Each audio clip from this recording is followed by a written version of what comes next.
Yeah, well, tonight, talk about, again, we have to talk about,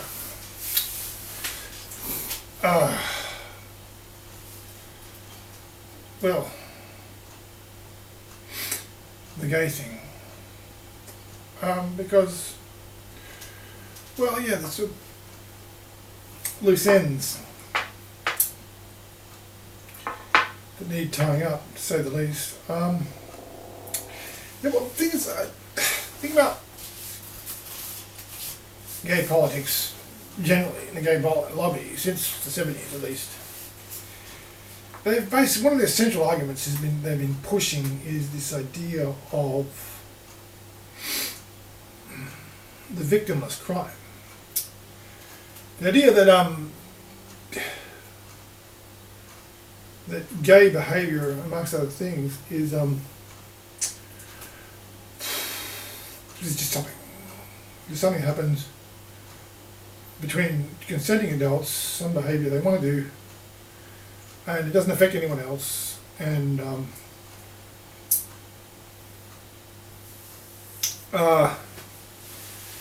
it's yeah, the idea of this. See, back then, homosexuality, back in the 60s and 70s, homosexuality was illegal, and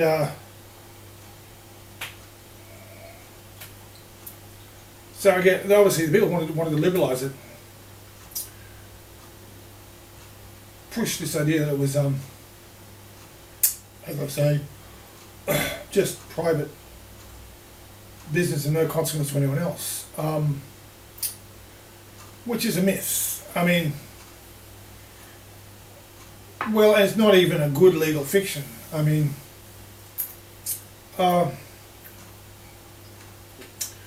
but it's worth mentioning. It's certainly important because this idea of, at least this sort of assumption in Western philosophy and law is that it's sort of carried on to the whole, along with the whole abortion argument and the whole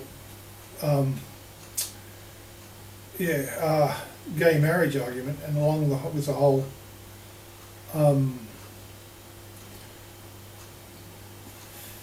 transgender argument,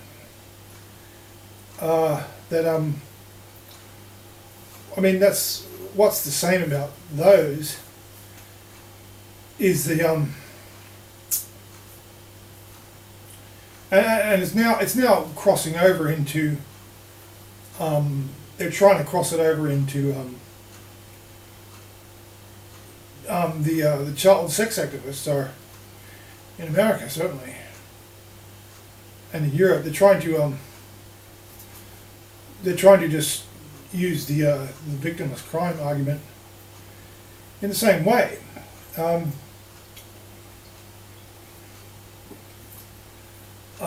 Now, I say legal fiction because yeah, I mean, the fact is, now, society being society, human society is necessarily a network of relationships, and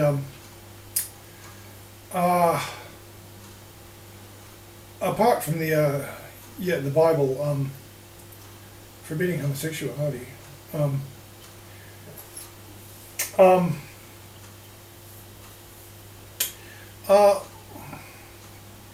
you see, there's this whole attendant within this this co-sphere of behaviours of homosexuality is necessarily hedonistic lifestyle. The hedonistic lifestyle, and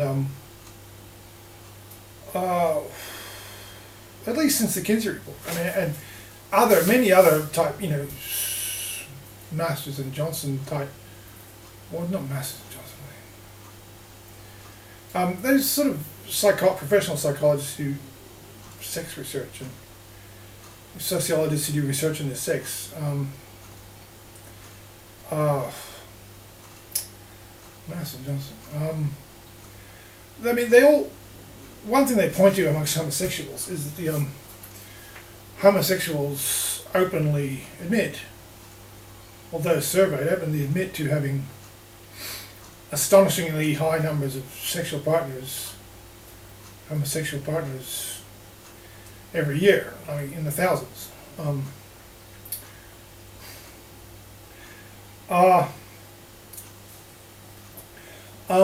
So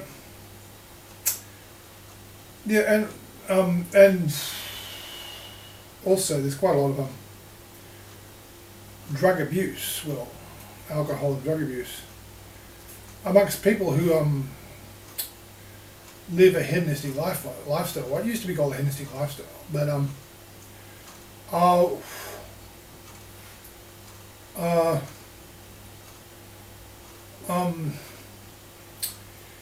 yeah, it's like,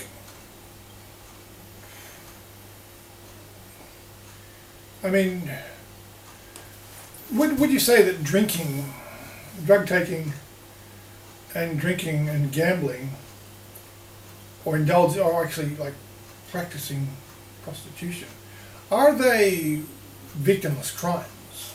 And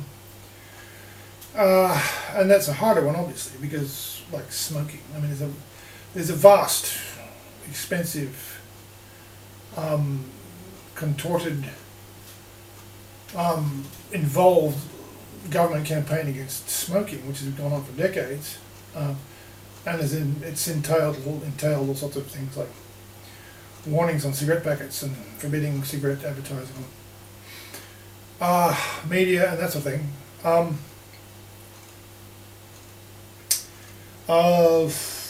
Yeah, because the argument is the government, has to pay for the health care of people with lung cancer, and so at least, and yeah, so smoking is not regarded as a victimless crime in the sense that it's not without consequences. It's not without serious consequences for the smoker or community, and same with drinking. I mean, drinking alcohol. Yeah, there's the whole, you can't get away from the whole driving legal criminal thing. I mean, you get we're all constantly getting stopped and tested for drug and alcohol in their blood by the police on the roads, and there's endless reams of research and data on motor car accidents and alcohol, and domestic violence and alcohol, and which brings us to like hard drug abuse.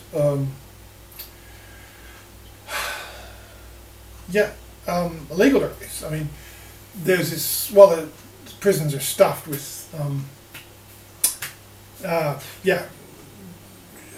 drug smugglers, nickel and dime drug dealers, drug addicts, the addiction to hard drugs, like heroin and ice and things, has been the source of a great deal of social dysfunction, domestic violence,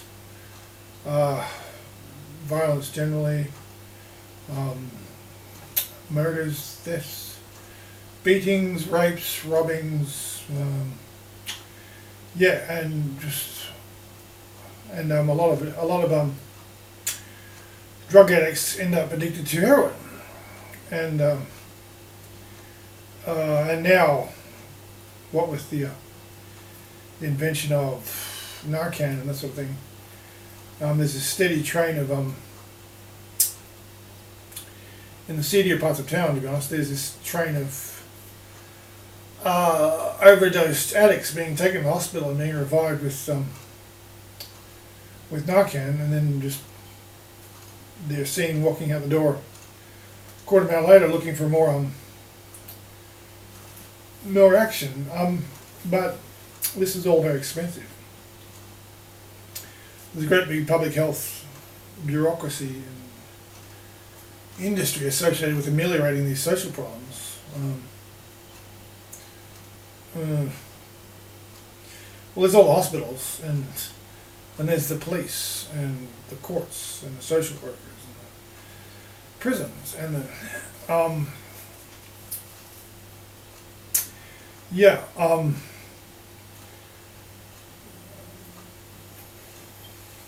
and the sequelae of social, the misery of and the sequelae and the lost opportunity, and orphan children, and children forced into prostitution, and and so there's this, because society's an interconnected organism. It's not so easy to talk about a kind of an isolationist, reductionist view of homosexual behaviour as just behaviour between two consenting adults with no consequences. When there is this just sort of vast teeming sore on Western societies, at least, which is a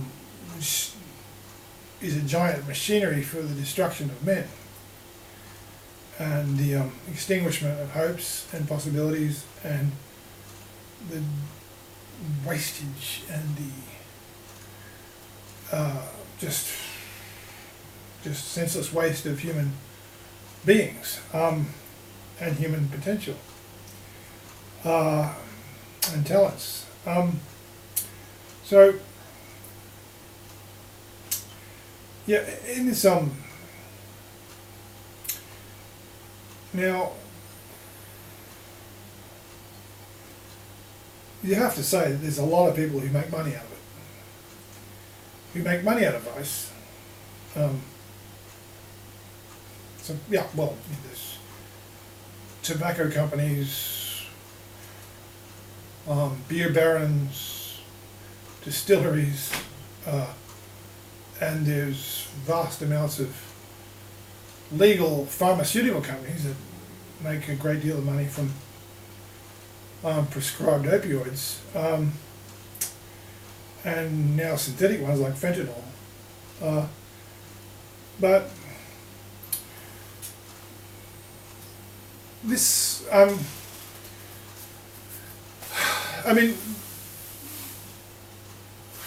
lot of people have, like a lot of people on the liberal left side of politics, have this resort to logical fallacies to justify their ideas and their legislative program.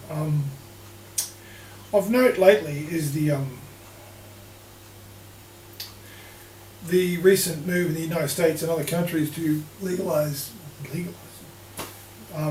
gay marriage, which is a logical absurdity at its heart. But the fallacy that was made, they had resort to, was this idea that in the United States that the prohibition of homosexuality is a religious idea. And the argument was that because the Bible forbids homosexuality, therefore prohibition of homosexuality is motivated by religious concerns, therefore this contradicts the United States Constitution, and to forbid homosexuality would be the state would be the state instituting religion, and so the state the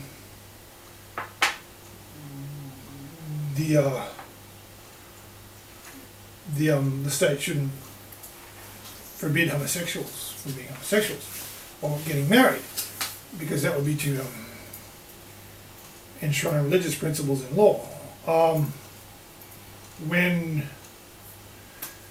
actually, that's logically fallacious because to say that there's two genders and to say that marriage is between a man and a woman and its primary purpose is the production and the care of children, that's not a religious thing to say.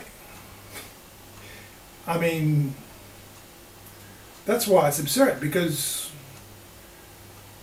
well, I mean, homosexuality is forbidden in many countries, like, that aren't predominantly Christian, like Hindu countries, Buddhist countries, like Shinto countries like Japan, or Muslim countries. I mean, homosexuality is forbidden, and it's because it's regarded by states, by governments, by secular governments as being homosexuality is just an absurdity. It doesn't lead to the production of live young. It doesn't lead to the care of live young. It starts off from an absurd premise.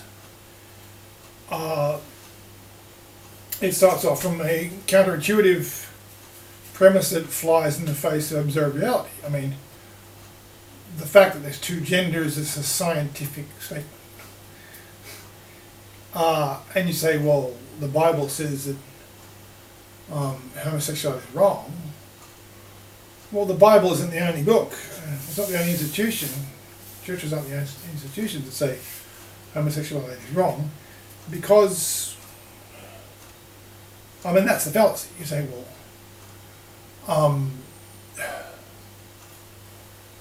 the idea that homosexuality is wrong is from the Bible. The Bible is religion. The religion shouldn't be in law.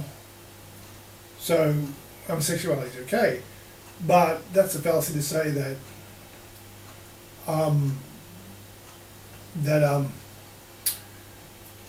that people think that homosexuality is wrong because it's in the Bible. Many do. But the idea that there's two genders is, again, an inductively obtained scientific statement. And marriage being the normal, blessed state for men and women, that's an inductively obtained definition. Marriage.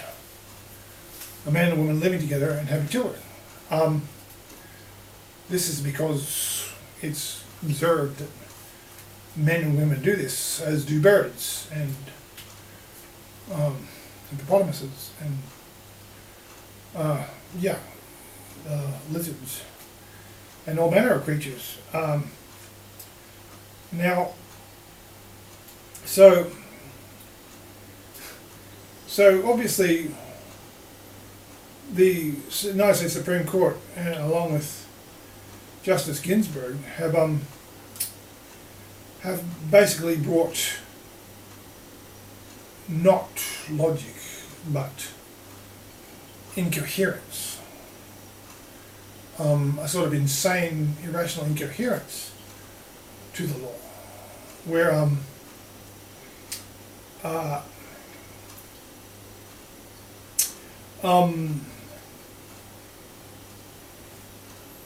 I mean, it's the this goes. I mean, it's like, well, this incoherence and this schizophrenia, it's seen right at the heart of Darwinism, because Darwinism doesn't know what a species is. Darwinism can't tell you what a species is. Darwinism doesn't define a species. And because fundamentally Charles Darwin didn't know. Didn't know about anything about DNA or chromosomes. He didn't know what made a chimpanzee different from a man. And so he theorized about this plasticity, this infinite deformability of one species into another, because that's what he saw on the surface. And so he just overthrew reason. He overthrew reason because a Darwinist cannot define a species. So he can't even define anything.